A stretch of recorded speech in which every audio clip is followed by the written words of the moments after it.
এই তো সেদিন সন্ধ্যায় চলে গিয়েছিলাম বাগবাজারের ফেমাস লাড্ডুর কেবিনে। তো সেখানে আমি ট্রাই করেছিলাম চিকেন ভাপা, 4 পিস ছিল 80 টাকা এবং চিকেন ওয়ন্টন 6 পিস ছিল 80 টাকা।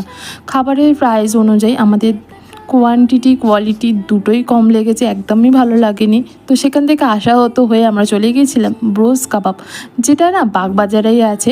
এদের সম্পূর্ণটাই কাবাবের ওপর আছে দোকানটা। তো এখানে আমরা ট্রাই করেছিলাম মালাই কাবাব আর পেশোয়ারি কাবাব, যেটা 60 টাকা করে প্রত্যেকটা কাবাব নিয়েছিল প্লেট।